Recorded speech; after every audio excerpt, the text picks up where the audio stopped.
দেশের দ্বিতীয় স্বাধীনতার পরে আবার যদি দেশকে নতুন করে গড়তে হয়, ফান্ডামেন্টাল কিছু ডিসিশন নিতে হবে, ঠিক কিনা বলো? এমনি আগের মতো যেমনি মন চায় এমনি এই কারবার আর হবে না, বুঝ করে চলা লাগবে। নাইলে স্বাধীনতা অর্জন করা কঠিন, ধরে রাখা অনেক। স্বাধীনতা অর্জন করা সহজ, ধরে রাখা অনেক কঠিন, ঠিক কিনা বলো? স্বাধীনতা ঠেলার লোক হয়ে গেছে গা, কিন্তু এটাকে ধরে রাখতে না পারলে এই স্বাধীনতার সুফল এই জাতি ভোগ করতে পারবে না। ৫৩ বছরে পারে নাই, আবার নতুন করে স্বাধীনতার পরে ১০০ বছর পরেও মানুষ শান্তি পাবে না যদি এই স্বাধীনতার সুফল ধরে রাখা না যায়। আর ধরে রাখতে না পারলে যেই ছেলেগুলা তাদের রক্ত দিয়ে ঢাকার রাজপথকে রক্তে রঞ্জিত করে দিল, ওই রক্তের সাথে বেঈমানি হয়ে যাবে, ঠিক কিনা? এই রক্তের হক আদায় করতে হবে, যারা জীবন দিয়েছে তাদের স্বপ্ন বাস্তবায়ন করতে হবে। আর নাইলে আমাদের এই স্বাধীনতার কোনো দরকার ছিল না, যেমনি ছিলাম এমনিই থাকতাম। এখন দায়িত্ব আমাদের কি কমছে না বাড়ছে? কথা কেন, কমছে না বাড়ছে? অনেক বেশি বাড়ছে, অনেক বেশি বাড়ছে। এতদিন উনি হাইটা হাইটা কয় যে আমি যদি মাদ্রাসার প্রিন্সিপাল হইতা, দেখলি কত আরামে। প্রিন্সিপাল হইলে তো আর কোনো কাজ নাই, আরামে ঘুমাইলাম। ওই তখন উনি প্রিন্সিপাল হইয়া সারছে পরে দারোয়ানে আইয়া কয় গেটের একটা তালা লাগবো। বাবুরসি আইয়া কয় বাজার ওখানে হইছে না। রান্ধুনিও কয় লাখড়ি ভিজা, হুগনা লাখড়ি আইছে না। এখন হাতে মনে মনে কয় প্রিন্সিপাল ওনার আগে মনে করছিলাম প্রিন্সিপাল হইলে হইতে ঘুমাইলাম, ওখান দিয়ে দেখি ঘুমের তো ডাক দিয়া তুললাম। দায়িত্ব কি কমে না বাড়ে? দায়িত্ব বাড়ে, এটা বোঝা লাগবে আমাদের। মনে করছে যে প্রিন্সিপাল সাহেব হু দেখালি বইয়ে না থাকে, টেহাইছে ১,০০০ আইনা দিছে দারোয়ানের কাছে, হয়তো আপনার যারা শিক্ষক আছে কর্মচারী আছে সবাই ভাগ করে নিয়ে। এখন প্রিন্সিপাল হুজুরে কয় ঠিক আছে সবাই আসো, তো সবাই ডাক দিয়া দারোয়ানরে কইছে তুমি ভাগটা করো, কেমনে করলে ভালো হয়। দারোয়ানে কয় হুজুর হিসাবে ১,০০০ পুরাটাই আমি ফানা, ভাগ করতে আছে হাতে। তুমি ফানা কেমনে? আরে আমি আপনার সাইয়া রাহি দেখেন আপনারা আছেন, নাহলে মরে গেলেন গো। এই গেটটা যে আমি কেমনে সাইয়া রাহি এটা আমি না জানি, হিসাবে আমি পাও না। এখন দারোয়ানের বুঝ মতো মনে করছে আমি পাও না। ঘন্টা ফিটুন না কয় এই যে ক্লাস 2 হয় আমি ফিটা না দিলেও হুজুর মাগরিব পর্যন্ত বইয়েই থাকলো। এখন দারোয়ানে মনে করতেছে হেতে ফানা, ঘন্টা ফিটুন না মনে করে হেতে ফানা। বাবুরসি কইতে আছে আমি রাঙ্গা না দিলে তো আপনার রাখাইয়া মরণ লাগলো। হাজার হিসাবে ১,০০০ টাকা আমি ফানা। শেষ পর্যন্ত দেখছে যে প্রিন্সিপালের পকেট হেতান দিলে টেহা দেওয়ান লাগে, ঠিক কিনা কও? আমরা দূর থেকে কথা বলা সহজ, ভাই সাহেব এই কথাকে কাজে লাগানো বড় কঠিন, ঠিক কিনা বলেন? কথা বলা ঠিক কিনা? খুব খেয়াল করে শুনতে হবে। এখন নবীজি আল্লাহ তাবারক ওয়া তাআলা কি কইল? তাব্বাত ইয়াদা আবি লাহাবিন ওয়া তাব। ওই আবু লাহাবের 2 হাত ধ্বংস হয়ে গেছে, এমন ধ্বংস এটা আর কোনোদিন কাজে লাগবে না। এখন আমরা তো কইছি যে আল্লাহ এটা তো ঠিক করছে না, এটা দিছে 1 হাতে, এখন 2 হাতের দুষ্ট হইল কি? এই কথা বইলে আমরা মনে করছি যে আল্লাহ একটু বোধহয় কেমন জানি কইরা লাইছে। বিষয়টা এমন না, আল্লাহ কথা কয় কম, আল্লাহ বুঝায় বেশি। যদিও আল্লাহ বলছে 2 হাত ধ্বংস হয়ে গেছে, মুফাসসিরিনে কয় 2 হাত মানে 2 হাত না, 2 হাতের ভিতরে আছে আরো 6 হাত, মোট 8 হাত আবু লাহাবের ধ্বংস হয়ে গেছে। কয় হাত? কথা কেন, কয় হাত? মানুষের হাতে আছে 2 হাত। আপনি যদি কোন হুজুর 8 হাত পাইলেন কো বুঝাইয়া কইতে আসি, আমি কইয়া যাবো আপনার একটু গন্যা চাইয়া 8টা হয় কিনা। এবার আবার শুরু ইনশাল্লাহ। হ্যাঁ, ডাইন হাত সবাই বলেন, ডাইন হাত। আমরা দরকার কয়টা? কথা কেন, কয়টা দরকার? আমি তো 8টা বলছি, 8টা পাওয়া লাগবে তো। ডাইন হাত, আরে জুড়ে কন সবাই মিলে আমরা গইনা দেখি 8টা হয় কিনা। ডাইন হাত, বাম হাত, দুনিয়া আখিরাত। আহা, কথা হয়েছিল আমি কয়াম আপনারা গনবেন, তা আপনারা আমার লগে লগে কইলে আর গনে গেলা। ডাইন হাত, বাম হাত, দুনিয়া আখিরাত, ছেলে মেয়ে বউ মিলাইয়া করা হয়েছে 5। এরপর হইল সম্পদ। নাউজুবিল্লাহ না, জোরে কনা নাউজুবিল্লাহ। তাইলে ডাইন হাত, বাম হাত, দুনিয়া আখিরাত, ছেলে মেয়ে এবং সম্পদ, এই 6 হাত। আমি 8টা বলছিলাম, 6 হাত। আল্লাহ কইছে 2 হাত, ভিতরে আছে 6 হাত। সুবহানাল্লাহ বলবেন না? ডাইন হাতও শেষ, বাম হাতও শেষ, দুনিয়াও শেষ, আখেরাতও শেষ, ছেলে মেয়েও বউও শেষ, তার সম্পদও শেষ। তো তার আর আছে কি? তা তেদও না। যার এই 6টা জিনিস নাই তার আর থাকে কি? কোন তার আর কিছু আছে? কথা কথা, তার আর কিছু আছে? তার ডাইনা তো নাই, একটা মানুষের ডাইনা তো নাই, বামা তো নাই, দুনিয়াও শেষ, আখেরাতও শেষ, ছেলে মেয়ে বউও নাই, তার সম্পদও নাই, দেখো আমিও নাই। তার আর কোনো কিছু দরকারে নাই। এই 6টা জিনিস আল্লাহ তাবারক ওয়া তাআলা নির্ধারণ করে দিয়েছেন, তার আর এই 6টা জিনিস কোনো কাজে লাগবে না। তাব্বাত ইয়াদা, ধ্বংস হয়ে গেছে তার 2 হাত, ভিতরে আছে 6 হাত। এই 6টা জিনিস কোনো কাজে লাগবে না। যারা আল্লাহর নাফরমানি করে, যারা নবীর দুশ্মনী করে, ইসলামের সাথে যারা টক্কর দিতে চায়, তারা যুগে যুগে এই আবু লাহাবের মতো ওই তাদের সব কিছু ধ্বংস হয়ে যাবে। ঠিক কিনা বলো? তার প্রমাণ আছে নাকি নাই? তার প্রমাণ আছে নাকি নাই? আমরা আলেম ওলামারা খুব খেয়াল করেন, আমরা আলেম ওলামারা আমরা কিন্তু সম্পদের ভাগ চাই নাই, আমরা কোনো মন্ত্রী হওয়ার জন্যও চাই নাই, আমরা এমপি হওয়ার জন্যও চাই নাই। আমরা চাইছিলাম আমাদের দ্বীনের মার্কাজগুলো ঠিক থাকুক, আমাদের আদর্শের উপরে আঘাত পড়ে এমন কাজগুলো বন্ধ করে দেওয়া হোক। আমরা চাইছিলাম মূর্তি পূজার নামে, মূর্তির নামে মূর্তি পূজা বন্ধ করা হোক। আমরা চেয়েছিলাম প্রাণ ভরে বাংলার মুসলমান দ্বীনি দায়িত্ব পালন করতে পারে সেই সুযোগ করে দেওয়া হোক। আমরা ক্ষমতার ভাগ চাই নাই, কিন্তু যখন আমরা যা আল্লাহর হুকুমকে পালন করতে চেয়েছিলাম, এইটার উপরে যারা বাধা হয়ে দাঁড়িয়েছে, আল্লাহ তাবারক ওয়া তাআলা তাদের ডান হাত বাম হাত, দুনিয়া আখিরাত, সম্পদ সন্তান এবং সব কিছু তার বরবাদ করে দিয়েছে। ঠিক কিনা বলো? রান্না করা খাবারগুলো পর্যন্ত আল্লাহ তাদেরকে খাইতে দেয় না। আমরা শিক্ষা গ্রহণ করি না। যুগে যুগে আল্লাহর দুশ্মন যারা, ইসলামের যারা দুশ্মন, তাদের উপরে এইরকম গেছে, কিন্তু আমরা বুঝি নাই, আমরা পোড়া কপাল, আমরা এই শিক্ষা গ্রহণ করি না। আজকে থেকে আমাদেরকে শিক্ষা গ্রহণ করা লাগবে। আরে মিয়া, আপনি ব্যক্তিগতভাবে আমার বিরোধিতা করেন, ব্যক্তিগতভাবে ওনার বিরোধিতা করেন, এটা হলো এক জিনিস, আর ইসলামের কারণে আপনার বিরোধিতা এটা আরেক জিনিস, এটা আল্লাহ বরদাস্ত করেন না। ঠিক কিনা বলেন? ব্যক্তিগত বিরোধ এক জিনিস, এক জিনিস, সব কিছুতে কথা বলা যায় না, সব কিছুতে হাত দেওয়া যায় না। হাত দিতে গেলে হাত আর হাত থাকে না, হাত পুড়ে যায়, ধ্বংস হয়ে যায়। এই আয়াত কিন্তু এই বর্তমান জমানায় নাজিল হয় নাই, আয়াত নাজিল হয়েছে ১৫০০ বছর আগে। যুগে যুগে যারাই বাড়াবাড়ি করেছে তাদের জন্য যেন আয়াতটা নতুন করে নাজিল হয়েছে এমন প্রমাণ হয়। ঠিক কিনা বলো? এখন আল্লাহ যে বললেন তার সব কিছু ধ্বংস হয়ে যাবে, এখন কি ধ্বংস হইল এটা আমাদের জানার একটু দরকার আছে নাকি নাই? আল্লাহ তো কইছে তার 6টা জিনিস থাকবে না। এখন দেখি শুরু হয়েছে কি দিয়া? আল্লাহ কই শুরু করাম তার বউয়েরই দিয়া। তার কারে দিয়া? বউয়েরই দিয়া শুরু হইব। ঘরে দিয়া যদি আগুন লাগাই দেওয়ান যায়, তে মনে করলো সবসময় খোলার উপরে হত্যা হয়েছে, মাইটা বিদে উল্টাই নিয়ে এসা। আল্লাহ আগুন লাগাই দিছে ঘরে দিয়া। আবু লাহাবের বউটা ছিল জঘন্য খারাপ। জঘন্য না নগণ্য? না কথা না, নগণ্য না জঘন্য? জঘন্য খারাপ ছিল আবু লাহাবের বউ। বাংলাদেশেও দেখবেন এইরকম গ্রাম অঞ্চল থেকে শুরু করে রাষ্ট্রের সর্বোচ্চ পর্যায় পর্যন্ত এমন অনেক মহিলা আছে যাদের জ্বালায় সবাই অতিষ্ঠ। ঠিক কিনা কম? আবু লাহাবের বউটা ছিল সাংঘাতিক খারাপ, সাংঘাতিক খারাপ। খারাপ কারে কই? ওই খারাপ।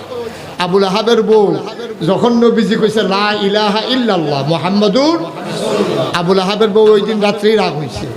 হ্যাঁ, আমার স্বামী আবু লাহাব উনি হইল মোহাম্মদের চাচা, মোহাম্মদের বাপ নাই, মোহাম্মদের চাচা হইল আমার স্বামী। টাকা পয়সাও বেশি, দেখতে শুনতেও সুন্দর। ওনার মতো মানুষরা বাদ দিয়া মোহাম্মদের খোদায় মোহাম্মদরে বার করছে নবীর লিগিয়া। আচ্ছা হইব খেলা। এখন নবী যখন হাইটা হাইটা ঘর থেকে কাবাঘরের দিকে যায়, এই মহিলাটা রাস্তার ভিতরে এরকম কাটা বিছাই রাখতো, বিছাইয়া আবার জানালা দিয়া তাকাই থাকতো। যখন দেখতেছে যে নবীজি আস্তে করে সকালে ফজরের সময় তাহাজ্জুদের আগে তিনি উঠে রওনা করেছেন ঘর থেকে কাবার কিনারে, তখন ওই মহিলার বেছানো কাটাগুলো নবীর পায়ে যখন ফুটতো, নবী যখন উহ করে চিৎকার করত, ওই মহিলাটা জানালা দিয়া তাকাইয়া নবীর দিকে খিলখিল করে হাসতো। নাউজুবিল্লাহ বলবেন না? নবীজি চোখের পানি ফেলতেন, হারে আমার আব্বা নাই, আমার আম্মা নাই, শাশি তো মায়ের জায়গায়, আর উনি এই কাজটা করলো, কাটা বিছাইলে বিছাইছে। এরপরে আবার এইভাবে খিলখিল করে হাসা, আমার কষ্ট দেখা নবীজির কলিজায় মানে না। আল্লাহর নবী আস্তে করে চলে যেতেন, তিনি কখনো কোনো প্রতিবাদ করতেন না। যেই দিন আয়াত নাজিল হয়েছে, কথা মনে আছে তো নাকি, যে তাব্বাত ইয়াদা আবি লাহাবিম ওয়াতা। আমরা আখাউড়া দুর্গাপুরের মহিলারা যে মাইকে আওয়াজ শুনতে আছে, তারা যে কিতা কয় যে হুজুরে খালি তাব্বাত ইয়াদা আবি লাহাবিও কইতে আছে, এটা জানি কিতা কি জানি। সৌদি আরবের মহিলারা আরবি বুঝে নাকি বুঝে না? আমার কথা কেন, আরবি বুঝে নাকি বুঝে না? তারা কি আবার বুঝাইয়া কখন লাগছে? যেই মাত্র আয়াত নাজিল হইছে, এই আয়াত যখন আবু লাহাবের বউ শুনছে, হ্যাঁ তো বুঝছে আমার জামাইয়ের কথা কইয়া মোহাম্মদের খোদায় এরকম একটা আয়াত নাজিল করন, আর যে মোহাম্মদরে ফাইয়া লই। এই বেডি একটা দাও লইয়া আস্তে করে এই মদিনা মক্কার রাস্তা, মদিনা এই রাস্তা মক্কার রাস্তায় রাস্তায় এই মহিলা ঘুরতে আসে। যারই পাই তার এই জায়গায় হোক, মোহাম্মদরে দেখছো, বেডির হাতে দাও, চোখগুলা লাল লাল, এরকম চুলগুলো উস্কো খুস্কু এলোমেলো, মহিলাটা পাগলের মতো, যারে পায় তারই জিগায় মোহাম্মদ দেখছো? সবাই কয় না মোহাম্মদ রোদে দেখি নাই, কয় যে ওইদিকে গেছে, গিয়ে দেখে নাই। একবার নবীজি এবং আবু বকর সিদ্দিক সামনাসামনি হাঁটতেছে, এমন সময় আবুল আহাবের বউয়ে আইতে আছে নবীজির উপরে আক্রমণ করার জন্য। আবুল আহাবের বউ কয়, এই নবীজি কয় যে আবুল আহাব, আর কি বলে এই আবু বকর, তাকাইয়া দেখো আবুল আহাবের স্ত্রী কেমন করে আসতেছে। কই ইয়া রাসূলুল্লাহ চলেন আমরা পালাই যাই।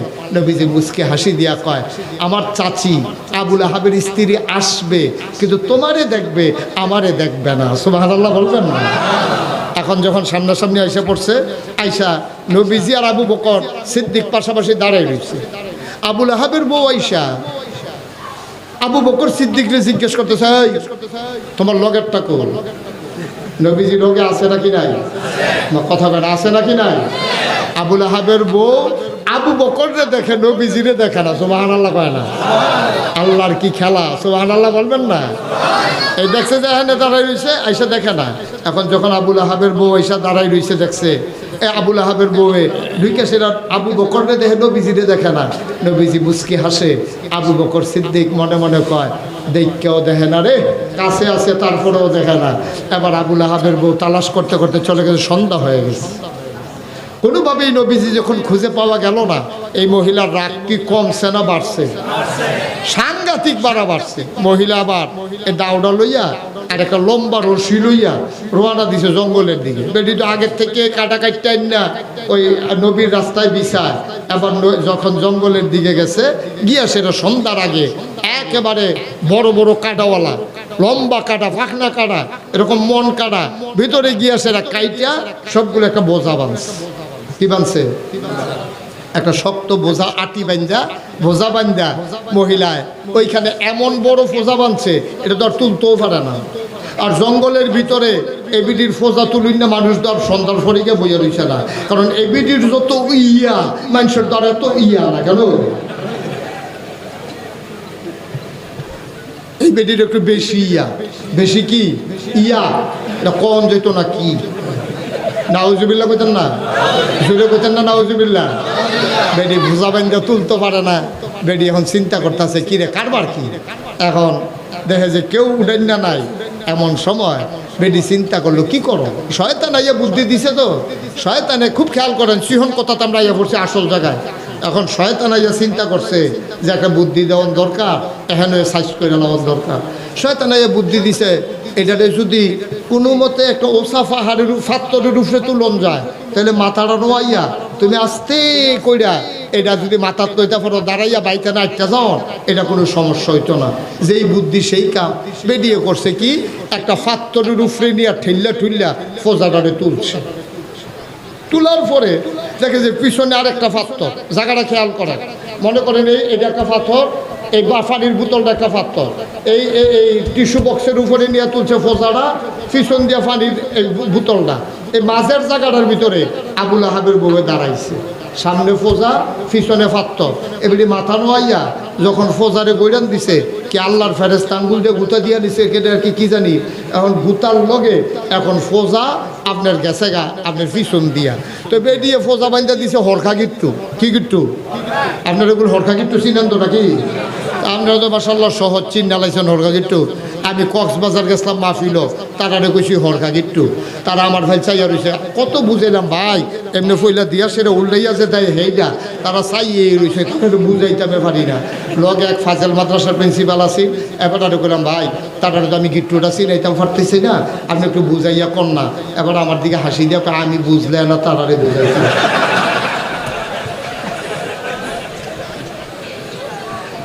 আমি নিজেও তো বুঝছি না, তারারে বুঝাই কেমনে, আপনি কইতে থাকেন। পরে আমি চিন্তা করলাম যদি চেষ্টা করে লাভ নাই, পরের বার মাহফিল যাইতে দড়ি লইয়া যাম, হরকা গিট্টু গিয়া চিনাই দিয়া ইয়া পড়া পাল্লা যাওয়া করে। এখন মহিলা আবুল আহাবের বউয়ে এই কাটার ভিতরে কি গিট্টু দিছে, কত কটা কি গিট্টু? আপনাদের এদিকে কি গিট্টু কয়টারে? হস্কা, মানে হস্কা যেটা মানে সস্তা আর কি, টান দিলে যেটা কইলা যে হস্কা। এখন এই হস্কা গিট্টু দিছে। আচ্ছা, ও হস্কা গিট্টু দিলে একটা গুল বার হয়নি, ওই যেটা উল্টাইয়া দিছে এই জায়গাটাতে একটা গুল হয়নি। এখন এই হস্কা গিট্টু দিয়া বেরিয়ে যখন ফজা তুলতে গেছে, সামনেরটা তুলছে, পিছে একটা পাথর, মাঝের সিফাটার ভিতরে জায়গাটা চিনছেন নি আপনারা? সামনে একটা পাথর, পিছে একটা পাথর, মাঝের সিফারাত খেয়েছে বেরিয়ে মাথাটা নোয়াইয়া যখন ফোজার এমনি গৈরান দিছে, ফোজা গেছে গা পিছে দিয়া হরখার যে গুলটা এইটা লাগছে গলার ভিতরে। এখন পিছের ফাত্তরে কোমর আটকাই গেছে গা, সামনের ফাত্তরে ফাও আটকাই গেছে গা, এমনি উল্টা হতো না। খেলা কার কথা না, খেলা কার? সামনের ফাত্তরও আটকাইছে ফাও, পিছের আটকাতো পাথরে আটকাইছে কোমর। কারেন্ট চলে আসছে না? জি, সবাই পড়েন আলহামদুলিল্লাহ। তো সামনে, হ্যাঁ ঠিক আছে, হ্যাঁ দাও না দিছ, হ্যাঁ সবাই করা আমি। এখন সামনের পাথরের ভিতরে কি আটকাইছে? পাও। আর পিছনের পাথরে কোমর। আর ফোজাটা দেবে গলার ভিতরে ঝুলে রইছে। এখন কি আরাম না বেআরাম? শান্তি না শাস্তি? এখন তো উল্টাইতেও পারে না। আর এরকম এত বড় ফোজা গলার ভিতরে আটকাইয়া দুইটা খেখরানি দিয়া, তাই না তাই? আরে উনি কি মরহুম কথা কন না কেন? তাই খেলা কার? আসেনিও পারেনি, হে আল্লাহ হনস, হে আল্লাহ পারে। কিন্তু আমরা বুঝি না, ক্ষমতার বসনতে যখন আরোহণ করে তখন আল্লাহ ভুলে যায়, নিজে আল্লাহর জায়গায় চলে যেতে চায়। ঠিক কিনা বলুন? যেই আল্লাহ ১৫০০ বছর আগে ফাটছে, তখন বোধহয় পারে না। কথা কথা এখন পারে না, এখনো পারে, আমরা বুঝি না, আমরা বুঝি না। শিক্ষা নিতে হবে, শিক্ষা নিতে হবে। দল যাবে, দল আসবে, আবার যদি আগের মতো হয়ে যাও তাহলে আমাদের জন্য সেই শাস্তি অপেক্ষা করতেছে। ঠিক কিনা বলুন? আগে একতারা চান্দা তুলতো, ওখানে চান্দার লেগে আরেকতারা খেয়ে থাকবো। আগে একতারা বাজারতে ডাক তুলতো, এখন আরেকতারা ডাক তুলবো। আগে বর্ডারের ভিতরে একতারা সাদাবাজি করতো, বর্ডারের ভিতরে আপনার কি করতো, ব্ল্যাকদারি করতো। এখন আরেকতারে গিয়ে গিয়ে করবো, ফাটানের লেগে দালালি করবো। মনে রাখবা, যেই পথে যারা ধ্বংস হয়ে গেছে ওই পথে গেলে তোমার ধ্বংস নিশ্চিত। ঠিক কিনা? শিক্ষা না নিলে তুমিও ধরা খাইবা, তুমিও ধরা খাইবা, তোমার ধরা আরো শক্ত ধরা আসবে। আল্লাহ কইব, আল্লাহ যদি সেই টুকতে জায়গায় যেতেন এমনি ধরা খাওয়াইলাম, আর পরে ওইটানটি বুঝে না, ডাক্কলের দলের আর দুর্নীতির আহনের দরকার নাই, খেটা ফুটা মরবার সময়। ঠিক কিনা কও? এখন আবুল আহাবের বউ আছে না গেছে? কথা আছে না গেছে? সন্দেহ হইয়া গেছে। আবুল আহাবেও শুনছে আবুল আহাবের যে ৬টা হাত থাকতো না, আবুল আহাবেও টেনশন করতেছে, কি জিয়া জানি ধরে আল্লাহ জানে। এখন ধরছে যে বউয়ের দিয়ে হাতার তো খবর নাই। হ্যাঁ, তো ঘুরে গেলে সন্ধ্যার সময় যখন ঘরও গেছে, ঘরও গিয়া দেখে বউ নাই। যারে ফায় তারে জিগে, তোরা ভাবিরে দেখছো কি? কয় না ভাই সব খেয়াল করছি না তো। কয় আরেকটা, কয় বিকালবেলা দেখছি সন্ধ্যার আগে দিয়া একটা দাও আর একটা দড়ি লইয়া দেখছি জঙ্গলের দিকে গেছে। আবুল আহাবে তার যত ফাইক ফেয়াদা ছিল, কর্মচারী ছিল, হেজেক লাইট বাতি টাত্তি দিয়া, হারিকেন মারিকেন দিয়া এই ফাড়াইছে জঙ্গলের দিকে। জঙ্গলের দিকে খুঁজতে খুঁজতে খুঁজতে খুঁজতে গিয়া পাওয়া গেছে। একজনে আইয়া কয়, ভাইসা ভাবিরে পাইছি। কই কই ফেছ? কয় জঙ্গলের ভিতরে গলার ভিতরে এই লাকড়ির ফোজা কি কয় কাডার ফোজা গলার ভিতরে ঝুলতে আছে, বাবির ফিটটা কমরটা লাগিয়ে রয়েছে এক ফাত্তরও, সামনের ফাত্তরের ভিতরে ফাও আটকে রয়েছে, বাবির জিব্বাটা বাড়ি রয়েছে, ভাবিয়ে নাই। আবুল আহাবে চিল্লান দিয়া কয় এটা কেমনে হইল রে? কয় সকলে কইতাছে ভাই সাহেব এই সন্ধ্যার পরে ভাবিয়ে হ্যাঁ গিয়ে কেমনে ঘটনা ঘটলো? কয় তোমরা ধরতে পারছো না, আমি বুঝছি। তাব্বাত ইয়াদা, তাব্বাত খেলা কিচ্ছু না, তাব্বাত ইয়াদা। ধরাকা শুরু করছে কি দিয়া? শুরু করছে তার বউরে দিয়া। কারে দিয়া? এরপরে এইভাবে তার আরো ফার্স্টটা কেন তো অর্ধেকটা এনা ধরছে, তার ঘরের ভিতরে তো আগুন জ্বলতে আছে। এবার দেখেন কি সাংঘাতিক ঘটনা, যেটা বলি নাই আজকে সেটা বলি। এবার আবুল আহাবে দিন যায় রাত যায়, সময় খুব খারাপ। এবার নবী যখন হিজরত করে মক্কা ছেড়ে চলে গেলেন মদিনায়, খুব খেয়াল করেন, মক্কায় তিনি থাকতে পারলেন না, তিনি চলে গেলেন মদিনায়। মদিনায় যাওয়ার পরে গোয়েন্দারা ওই কাফের একদল ফাটাই দিছে, আবু জেহেলে যা মক্কায় গিয়া মোহাম্মদে কি করে দেয়, মদিনায় গিয়া মোহাম্মদ কি করে দেয়। এখন নবীজি যখন মদিনায় গেছে, মদিনার মানুষগুলো পাগল হয়ে গেছে। কেউ নবীজির আলগি দিয়া কুলো তুললা ফলা পাইনে সুইটটা টুকরির ভিতরে লইয়া এই দুই সাইডে দাঁড়াইয়া এই ফুলের পাপড়িগুলা ছিটাইতে আছে, গান গাইতে আছে। তলা আল বদরু আলাইনা মিন সানিয়াতিল ওয়াদা ওয়াজাবা শুকরু আলাইনা মাদা লিল্লাহিদা, এমন করে গান সুবহানাল্লাহ কয় না। বেরিয়েতে বেড়াইতে জিগায় কয় আপনারা আমরা যে নবীজি উনি কোন রাস্তা দিয়া যাইব, কিন্তু চাইতাম এক নজর। বেরিয়েতে ঘরের থেকে জালালার সিফা দিয়া নবীজিরে চাউরের লেগে দাঁড়াই রইছে, ফলাফাইনে এমনি নাচতে আছে, বেড়াইতে নবীজির আলগি দিয়া লাইতে আছে। এই দৃশ্য মক্কার কাফেরের যে গোয়েন্দা এটি গিয়া ওই আবু জেহেল আবুল আহাবের কইছে ভাই সাহেব নমুনা খারাপ। কয় কি? মক্কার তারা আরে মদিনার তারা নবীর লই এমন পাগল হইছে, তারা নাচানাচি শুরু করছে। যদি তারা এক হইয়া যাইয়া আর মোহাম্মদের যেই বুদ্ধি আবার আছে আল্লাহ, যদি এই সবটি শক্তি একখান হইয়া যাইয়া আমরা মক্কার তারা মনে করেন ফইলিয়ে নাই। এখন কি কর? বুদ্ধি আছে। দারুন্ডা দোয়া ইমার্জেন্সি অ্যাসেম্বলি কল করা হলো, সংসদের জরুরি অধিবেশন। সেখানে স্পিকার হয়ে গেলেন আবু জেহেল। সব নেতারারে ডাকলেন, ডাকাইয়া একসাথে করে বলতেছে যে মোহাম্মদ যে মদিনায় গেল আর মদিনার মানুষগুলো মোহাম্মদ লইয়া যে পাগল হইল, এখন কি করো? কয় এখন বুদ্ধি আছে, আমরা মদিনায় আক্রমণ করব। মক্কার 1000 বীর যোদ্ধা, মোটা মোটা তাজা তাজা শক্তিশালী অস্ত্রে শস্যে সজ্জিত প্রশিক্ষিত 1000। কয় হাজার? কথা কেন? কয় হাজার? 1000 সৈন্য তারা রেডি করছে। 1000 রেডি করার আগে তারা দুইজনের নাম বাদ হয়েছে 998 জন। 998 জন কইয়া যখন তালিকা করছে, সালাক কইলাম সব জায়গাতে আছে। আমরা আখাউড়া দুর্গাপুর যেমন আছে, এটা কোনো এমন না যে মক্কা মদিনায় নাই। মক্কায় যখন তালিকা হইতে আছে সবার নাম লেখছে, লেখাও সব নাম লেখছে। আবু জেহেলের নামও লেখছে না, আবুল আহাবের নামও লেখছে না। এখন এক ফলাই খেরিয়া কয় ভাই সাহেব আমরা সবার নাম লেখাই না, আপনারা দুইজনের নাম দিই না। চালাকি তো সব জায়গাতে আছে। যখন কইছে আপনারা দুইজনের নাম নাই, কইলে হ দুজনের নাম লেখ। তো আবু জেহেলের নামও লেখছে, আবুল আহাবের নামও লেখছে। আবুল আহাবের নামটা লেখাইতে আছে আর মনে খালি পড়তে আছে তাব্বাত ইয়াদা। এমনি আমার বউয়ের পাত্র এই জঙ্গলের ভিতরে গলাত ফাঁসি লাগাইয়া সাইডালায়, আর আমি যদি যুদ্ধের ময়দানও যাই পয়লা কূপ দেও তো আমার ইতিহাস শুরু হইল। এত তো তাপবাতিয়াটা খালি মনে পড়ে। এই চিন্তা কইরা তে চিন্তা করলো নাম যে লেহাইলাম জনগণের সাফে পড়িয়া ওহন কিতা করো। আবু জেহেল সব বুদ্ধি টুদ্ধি শেষ, যুদ্ধের তারিখ হইছে, সবাই কবে যাইব।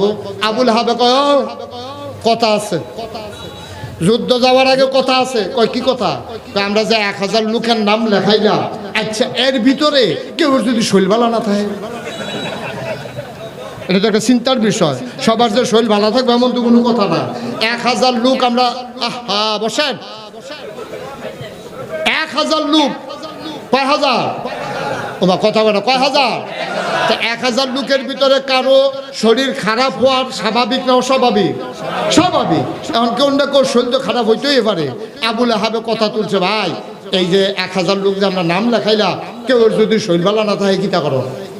লোক তো আমরা 1000, হঠাৎ করে একজনের শরীর খারাপ হয়ে গেল, তখন কিতা করো? তো কথাটা যখন আবুল আহাবে তুলছে, সবাই মিল্লা কইতে আছে, ভাই সাহেব কথাটা যেহেতু আপনার মাথা তাইছে, সমাধানটা আপনি করেন, কি করলে ভালো হইব? আবুল আহাবে কয়, শোনো, যদি আমরার ভিতরে কেউ শৈলবালা না থাকে, তে নিজে যাইতো না পারলে আরেকজন লোক দিব তার বদলি। সকলে কহ এটা বুদ্ধি পছন্দ হয়েছে। আবুল আহাবে মনে মনে কয়, আমার এই শৈলবালা থাকতো না, কারণ তাপবাতিয়াটা ফেস্তাই করেছে তার ভিতরে, যে আমার এই শৈলবেলা থাকলো না, কথাটা তো তুলছি আর লাগিয়ে। ঠিক ঠিক এই যুদ্ধে যাবার রওনা দেবে, মদিনার দিকে তারা বের হয়েছে, বদরের প্রান্তর দিকে। এমন সবাই আবুল আহাবে হাতের ভিতরে দইরা একবারে লইয়াইছে। আবু জেহেল কয়, কিও? কয়, ভাই নমুনা খারাপ, শৈলের নমুনা মোটেও সুবিধার না, যুদ্ধের ময়দানে যায়াম দূরের কথা, হ্যান পর্যন্ত যাওয়া সম্ভব না। কত কথা না হয়েছে, আইন না হইলো লগে লইয়াও, এত দূরে আনছি না। এই যে মুফাসসিরিনে কারাম কয়, যেই লোকটারে আনছে হেতে কোনো আইতো চাইছিল না। হ্যাঁ তার কাছে আবুল আহাবি আছিল সুদের কারবার, হ্যাঁ তো সুদে টেহা লাগাইতো। একবার সুদে টেহা নিছে 3 মাসের লাগিয়া। আবুল আহাবে গিয়ে হ্যাঁ তার ভাই তুইটা কয়, টেহা দে। কয়, ভাই 2 মাস হয়েছে না, 3 মাসের লেগে টেহাছি, টেহা দেন কিতা? কয়, ও হন টেহা দিবি, আর নইলে যুদ্ধ যাইবি। দুইটার একটা কোনটা করবা বুঝ করে করো। কয়, টেহা তো দিতাম পারতাম না, কত যুদ্ধের ময়দানে যাইবা। হ্যাঁ তারে দইরা আনছে বদলি। সিটার কারে কয়? বাটফার কে আর হুবের বাটফার। এখন হেতা তো বাধ্য হইয়া টেহা যখন দিতে পারতো না, যাইব কি করবো যুদ্ধের ময়দানে? হেতারে দৈরাই নিয়ে যুদ্ধের ময়দানও দিছে। আবুল আহাব যায় নাই, কারণ আবুল আহাব জানতো তাব্বাত ইয়াদা, আমি যুদ্ধের ময়দানে গেলে আমাকে ছাড়া হবে না। শেষ পর্যন্ত করুণ পরিণতি। আমার বলার উদ্দেশ্য হচ্ছে শিক্ষা দেওয়া। আবুল আহাবের শেষ পর্যন্ত কেমনে মারা গেছে? বদরের প্রান্তর থেকে যখন সে যায় নাই বদরে, সবাই যখন ফিরে আইছে, তারা 70 জন 2 টুকরা করে লাইছে, 70টারে ফিসমোনা বান্ধিয়ে হটাই লাইছে। আর বাহিনী কোনো মতো ওমাগো কইয়া চিল্লান দিয়ে মক্কায় পড়ছে। আইয়া দেখে যে আবুল আহাবের আসলো শরীর খারাপ, তার কুষ্ঠরোগ হয়েছে। কুষ্ঠরোগ তৎকালীন জমানায় কোনো চিকিৎসা ছিল না, ছোঁয়াচে একটা রোগ। এই আবুল আহাবের যখন কুষ্ঠরোগ হয়েছে, এখন ডরে তার জিও যায় না, তার ফুতেও কাছে যায় না। আল্লাহ কইছিল তার 6টা জিনিস তার কোনো কামও লাগতো না। কথা মনে আসেনি? কয়টা জিনিস কামও লাগতো না? তো বউয়ে তো লাগবো কেমনি, তাই তো না ইয়ে তাই তো হেঁটে তো এমনি কামও লাগে না। ওখানে আসিল জিফুত, ওখানে এইটিও কামও লাগে না, কারণ এইটি কুষ্ঠরোগ হওয়ার কারণে এইটি কেউ বাপের কাছে যায় না। এটা সোয়াশে রোগ, আবার জিয়ে রয়, ফুতে রয়। এই চিন্তায় কেউ আর আবুল আহাবের কাছে যায় না। শেষ পর্যন্ত আবুল আহাবরে একটা গ্রামের এক ঘরের ভিতরে বন্দি করে রাখছে। আর এই তার পচা দুর্গন্ধ, এমন দুর্গন্ধ, ওই এলাকায় কোনো লোকজন আর থাকতে পারে না। সবাই মিল্লা জিফুতের কাছে গিয়া কইছে, তোমার বাপেরে দূরে কোথাও রাইখে আসো, এই সমাজে রাখলে আমরা থাকতে পারবো না।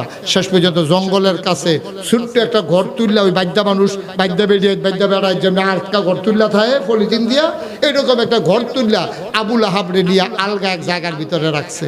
সেখানে রাখার পরে এখন তারে খানা দানা দিব কেমনে? কাছে গেলে নিয়ে আবার রোগ হয়, কেউ তো ডরে যায়ও না। তখন ওই আমরা দেশ যে বেকারি চিনেননি? সাইয়ার হয়েছে মনে হয় জীবনে কইতে পারতো না বেকারি। আরে বেকারি চিনেননি? এই বেকারির একটা তন্দুর থাকে, এটার ভিতরে বিস্কুট বানাইয়াছে ফাটায়, এরকম একটা বইটার মতো আছে, আসেনিও? এই বইটার মতো দিয়া এটার ভিতরে বেকারির ভিতরে হাত দিল, দাঁত ফুটে যাইব, এটার ভিতরে দাও তো বাবু। এখন আবুল আহাবরে ঘরের ভিতরে রাখিয়া এরকম বইটার মতো লম্বা ডাটলা একটা বানাইয়া এই শহীদ তলে দিয়া, বেড়ার তলে দিয়া তারে খানা দেয়।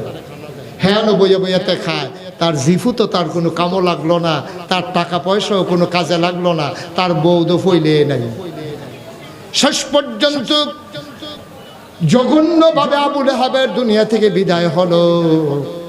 একদিন খাবার দেয়া হলো, দেখে যে আর খাবার কেউ ধরে না, টেনে আনা হলো, দেখা গেল আগের খাবার আগের মতোই আছে। বুঝে গেল মানুষটা নাই, দুর্গন্ধ ছুটে গেল, কেউ সাহস করে না। এবার একদল নিগড়ুকে আনা হলো। আবুল আহাবকে তারা কবরের ভিতরে দিতে পারবে কিনা দূরে গর্ত করা হলো, বাঁশ দিয়া গুতাইয়া গর্তের ভিতরে ফালাইয়া মাটি চাপা দিয়া তারে দুনিয়া থেকে বিদায় করা হলো। এইটাই হচ্ছে আল্লাহর দেয়া বিধান, ঠিক কিনা? আল্লাহর ফয়সালা বড় কঠিন ফয়সালা আব্বা। সব কিছু নিয়ে কথা চলে না, ইসলাম নিয়া আপনি পারলে মানেন। আমি আরো সুন্দর করে বলতেছি, আপনি পারলে মানেন, আপনি পারেন না মানেন না, এটা তো আপনার এক অপরাধ। আপনার নামাজ পড়েন না, এটা হলো এক অপরাধ। যে নামাজ পড়ে তাদের টিটকারি মারবেন, তাদের রাস্তা যাতে বাধা দিবেন, তোর বাহের রাস্তা দিয়ে আডুসনি কইবেন, কি কারবার কি? আপনি এক নম্বরে নামাজ পড়েন না, আবার যে পড়ে তারে বাধা দিবেন। এতবার দুধ দিয়া খায় না, দুধ দিয়া খায়, লাস্টের দুগলা কষালন দিয়া। আপনি শুরু হয়ে করছেন দুধ দিয়া, ইসলাম নিয়া সব কিছু মানানসই হয় না ভাই সাহেব। আপনি পারেন না, আপনি চুপ থাকেন। আপনি মানেন না, আপনি চুপ থাকেন। আপনি পারেন না, আবার বিরোধিতা করেন। আপনি মানেন না, যে মানে তারে টিটকারি মারবেন। লা হাজাবা বাইনাহু ওয়া বাইনাল্লাহ, আল্লাহর মাঝে ওই মাজলুমের মাঝে কোনো পর্দা নাই। ডাক দিতে দেরি, কবুল হতে দেরি নাই। হাজারো মায়ের বুক খালি করা, মানুষগুলোকে গুম করা, ওই মানুষগুলো রাতে রাতারে কেঁদে কেঁদে যখন দোয়া করেছে, আল্লাহ তাবারক ওয়া তাআলা কবুল করে দিয়ে তাদের ফয়সালা করে দিয়েছে। ঠিক কিনা বলো? বড় কঠিন ফয়সালা। এজন্যে সব সময় আমার এই কথাটা মনে রাখবেন, সব সময় মনে রাখবেন। আপনি মানেন না, আপনি মানেন না, আপনি লজ্জিত হওয়া উচিত। আমি নামাজ পড়ি না, আপনি আবার বেড়াগিরি দেখাইবেন। আবার যে নামাজ পড়ে তারে আপনি টিটকারি মারবেন। আপনার ফলারে আপনি মাদ্রাসা তো দেয় না, হ্যাঁ এবার ফুতেরে দিছে গেরে, এবারে গিয়ে বুঝাইতে আছে তোমার ফুতেরে যে মাদ্রাসা দিছ তে কিতা করে খাইব? ইমামতি তো সব মসজিদ হয়ে গেছে গা, মুয়াজ্জিনও সব রাখা দিছে, তোমার ফুতে যে ইমাম হইব এই জায়গাটাও তো নাই, কি করবা? এরতে বেলা তারে মাটি কাটা শিখাও, এরতে বেলা তারে রিক্সাওয়ালা রিক্সা শিখাও, রিক্সা চালান শিখাও, তারে অটো চালান শিখাও। আপনি তো নিজের ফুতেরে মাদ্রাসা দিছেন না, আরেক ফলায় মাদ্রাসা ফরে কেড়ে তারে তার বাহিরে হুজুরু ফলা সুডু ফলা তারে দেখলে কি হুজুর, মানে খাইচ্ছটা তো খারাপ হয়েছে। হুজুর দেখলে শোনা দেখে চুলখানি উঠে, দেখলে একটা টিটকারি মারে, মস্কারা করে। আছে নাকি নাই? কথা বলে আছে নাকি নাই? হুজুর দেখলেই টিটকারি মারে, এটা খাইচ্ছতে পরিণত হয়ে গেছে গা। হুজুর জুড়ে আসলেও দোষ, আস্তে আসলেও দোষ। আস্তে আড়ে গেলে কয় কি হুজুর আজ দাওয়াত টাওয়াত নাই নাকি? আবার যদি জুড়ে আনে ওই হুজুর দাওয়াত করা, হুজুরে জুড়ে আটলেও দোষ, আস্তে আটলেও দোষ, হুজুরে হুগাইলেও দোষ, মরইলেও দোষ। হুজুরে সিহন দেখা হুজুরে দেখলে টিটকারি মারে, কি হুজুর দাওয়াত টাওয়াত পড়ে না?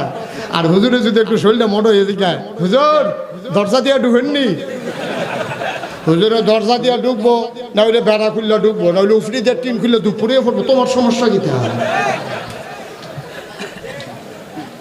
আসেনি খাচ্ছ সব লক্ষণ বেশি সুবিধার না, খালি এই ইয়া মোহাম্মদ তাব্বা লাখে না কইছিল খেলা যে কি দাঁড়াইছে এটা তখন শুনলেন। সুতরাং এই নবীরে কোয়ার কারণে যদি এই কারবার হয়, এই দেশের ওলামায়ে কেরাম তালেবুল ইলম ওরা হলো ওয়ারাসাতুল আম্বিয়া, ওরা নবীর ওয়ারিস। আপনি মাদ্রাসার একজন ছাত্রকে, একজন ইমামকে, একজন আলেমকে টিটকারি মারা, যেন আপনি টিটকারি মারলেন আপনার নবীকে। ঠিক কিনা বলো? খুব সাবধান, খুব সাবধান, হিসাব করে চললেন, নাইলে জনমের ধরা খাইবেন। আজকে 33 বছর আমি মাহফিল করি, মাহফিলে কদম দিলে আমি মাহফিলের ওজন বুঝি। আজকের মাহফিলে কদম দিয়া আমার মনটায় সাক্ষী দিছে, কবুল করে নিয়েছে। আপনারা যদি কঞ্জে হুজুর বুঝলেন কেমনে, আপনারাও বুঝছেন, মনও নাই। আমি বুঝছি, আমি মনও রাখছি, আপনারাও বুঝছেন। মাহফিল যে কবুল হয়েছে এটা আপনারাও বুঝছেন। সন্ধ্যার পরও বৃষ্টি হইয়া এখন সুন্দরভাবে বৃষ্টি না হওয়া, এইটাই মাহফিল কবুল হওয়ার লক্ষণ। ঠিক কিনা বলেন? আর প্রমাণের কি দরকার? আল্লাহ এমনি বৃষ্টি দিয়ে যে আয়োজন করে শুরু হয়েছি, আমি তো মনে করছি সপ্তাহখানেকের আগে থামতো না। আমি তো যাইতাম যাইতাম লইতাম, পরে হুজুরে হুজুর আইয়ালাম, তাহলে গিয়ে আইছি। আমিন কর। গতকালকে আমার মাহফিল জন্য প্রত্যন্ন আগাও হুসেনপুরে আমার কিছু ভক্ত মরিতেছে, ওখানে ছিলাম। তারপরে ওখান থেকে আজকে এসেছি। আসার সময় রাস্তায় দেখলাম প্রচুর বৃষ্টি, আমি ভয় পেয়ে গিয়েছিলাম, কিন্তু আল্লাহ তাবারক ওয়া তাআলা কবুল করে নিয়েছেন। এ মাদ্রাসা কর্তৃপক্ষের চাওয়াকে পাওয়ায় পূর্ণতা দিয়েছেন। এই এলাকার মানুষ, আপনাদের ভাগ্য ভালো। আপনারা তো বুঝেন নাই মাহফিলের ওজন, মাহফিলের ওজন বুঝছে যারা আপনাদের আব্বা আম্মা কবরে আছে ওরা। সুবহানাল্লাহ বলবেন না? আমি কিতাবে পেয়েছি, যখন কোথাও কোনো এই মজলিস হয়, দোয়ার মজলিস, দ্বীনি আলোচনার মজলিস, তখন চতুর্পাশ দিয়ে আপনারা যেমনি দাঁড়াই রয়েছেন, এরকম চতুর্পাশ দিয়ে ফেরেশতারা দাঁড়ায়। সুবহানাল্লাহ বলবেন না? এই কোন জায়গায় সুবহানাল্লাহ কোন লাগে আপনারা কি আন্তাজ নাই? তো এতটা জায়গায় খাইয়া সুবহানাল্লাহ কোন না কিনে বুঝলাম না। যেরকম সুবহানাল্লাহ আমরা যেমনি দাঁড়াই রয়েছে এরকম ফেরেশতারা এমনি দাঁড়াইছে, ফাঁকে ফাঁকে ফেরেশতা আছে, সবার লগে লগে ফেরেশতা দাঁড়াই রয়েছে। এখন ফেরেশতারা দেখে, আমিও দেখি না, আপনিও দেখেন না, ফেরেশতারা দেখে আয় ছেলে বসো, একটা লোক উঠেন না, এই একটা বদ অভ্যাস। আপনি উঠতে গিয়ে যদি এখনো খেয়ে রয়েছেন তো উঠছিলেন ঘুরতে, কই হুজুরার কথা, কয় হুজুর কারে কয় সান আমি দেখাইতে আছে উনারে। হ্যাঁ মারহাবা কর, জোরে কর। যেই কথাটা বলতেছিলাম, চতুর্পাশ দিয়া ফেরেশতা আছে, আমিও দেখি না, আপনারা যারা দাঁড়াই আছেন, আমরা যারা বসে আছি কেউ দেখি না, কিন্তু ফেরেশতায় দেখে, ফেরেশতায় তাকাইয়া দেখে রুহানি হালাতে যাদের আব্বা নাই, যাদের আম্মা নাই, তারাও আইসা চতুর্দিক দিয়ে দাঁড়াই গেছে। সুবহানাল্লাহ বলবেন না? আপনি আব্বা আম্মারে কবরও দিয়া রাখছেন, আর যখন শুনছে দুর্গাপুর ইকরা মাদ্রাসায় মসজিদের সামনে মাহফিল হবে, আপনার আব্বা আম্মা রুহানি হালাতে মাহফিলের চতুর্দিক দিয়ে দাঁড়াই গেছে। তুমিও দেখো না, আমিও দেখি না, ফেরেশতারা দেখে, ফেরেশতাদের সাথে কথা হয়। ফেরেশতারা ডাক দিয়া জিজ্ঞেস করে, তুমি কেন এখানে? তোমার আব্বা, তোমার আম্মা ডাক দিয়া কো, ফেরেশতা আমারে তাড়াই দিও না, আজকে নাগাইশের পীর সাহেব আমাদের দুর্গাপুরের জমিনে এসেছে, আমার সন্তান মাহফিলে গেছে, মুরব্বীরা, মুরব্বী আলেমেরা, কত মানুষ মাহফিলে হাজির হয়ে গেছে, জায়গা হয় না, লম্বা সময় দাঁড়িয়ে আছে। 50 টাকা 100 টাকা দিয়ে ওই মানুষগুলাকে 500 টাকা দিল, এতক্ষণ দাঁড় করাই রাখা যাইতো না। কোরআনের মহব্বতে মাহফিলের উসিলায় মানুষগুলো দাঁড়িয়ে আছে। ফেরেশতারে ডাক দিয়া তোমার আব্বা আম্মা কয়, ও ফেরেশতা আমারে তাড়াই দিও না, মাহফিলের ভিতরে নাগাইশের হুজুর আছে, আমার সন্তানও গেছে, আমি যে কবরে, আমি কেমনে আছি আমার সন্তান জানে না। ফেরেশতারে, ও ফেরেশতা আমারে তাড়াই দিও না, আমি আসছি আমার সন্তানের দোয়া নেওয়ার জন্য। দুনিয়ায় যতদিন ছিলাম, থাকার সময় শুনছি উলামায়ে কেরাম ওয়াজ করেছে, সন্তানের কথা, বাবার কথা মনে করে, মায়ের কথা মনে করে, মা বাবার কথা মনে করে। সন্তান যখন একটা ফোঁটা চোখের পানি ছেড়ে দেয়, ওই চোখের পানি গাল বাইয়া জমিনে পড়ার আগে মায়ের আর বাবার কবরের আযাব বন্ধ হয়ে যায়।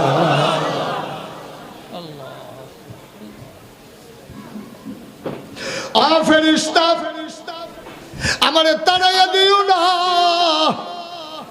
আমার সন্তান প্যান্ডেলে নাগাইশের হুজুর দোয়া করবে, আমার সন্তান দোয়াতে আমিন আমিন করে কানবে, আমি এসেছি দোয়া নেওয়ার জন্য। আমি দোয়া নিয়ে গিয়া দেখতাম চাই, এই দোয়ার উসিলায় আমার কবর, আমার সন্তানের চোখের পানির উসিলায় আমার কবর জান্নাতের টুকরা হইছে নাকি।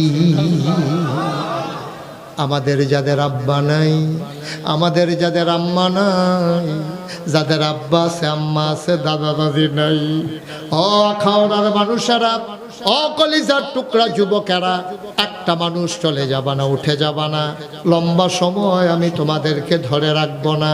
সবাই মিলে দোয়া করব আব্বার জন্য, আম্মার জন্য। কথা একটা মনে রাখো, যারা হেঁটে হেঁটে আস্তে আস্তে করে চলে যাও, সাদা কাগজে লিখে নাও, তুমিও যেই দিন কবরে ঘুমাইবা, ওই দিন তোমার সন্তানও তোমারে কবরে ফালাইয়া আস্তে করে চলে যাবে, তোমার জন্য দোয়া করবে না, ঠিক কিনা?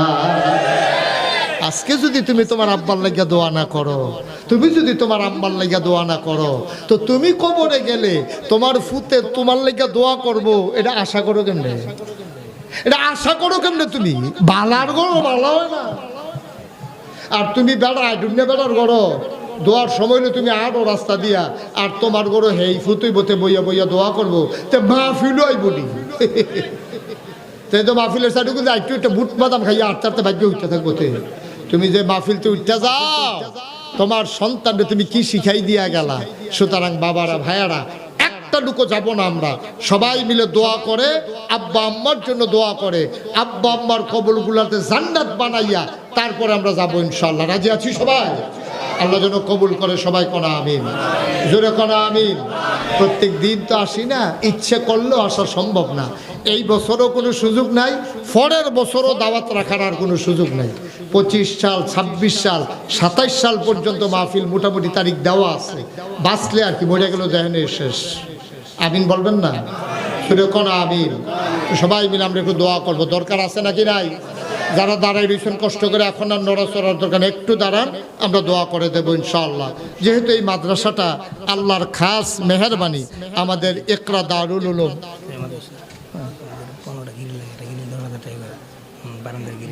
মাশাআল্লাহ, ওকে ফাইন, ঠিক আছে। হ্যাঁ আচ্ছা, এত কিছু দরকার নেই, দেখা যাক। কোন আমিন, যেটা কোন আমিন। মাদ্রাসাটা এখানে হওয়াতে আপনাদের কি লাভ হয়েছে জানেন? আপনারা ফুতের যদি মাদ্রাসাত ফরাইতেন যাইতেন, তারে লইয়া যাওয়ান লাগলো ওই মাদাইয়া, না হইলে যাওয়ান লইয়া যাওয়ান লাগলো ওই ঢাকা, না হইলে লইয়া যাওয়ান লাগলো ওই ব্রাহ্মণবাড়িয়া শহর। কিন্তু এই জায়গায় মাদ্রাসাটা এখানে যারা পরিচালনা করছে, তাদের প্রতি আমার একটা ওভার কনফিডেন্স আছে। তারা আহা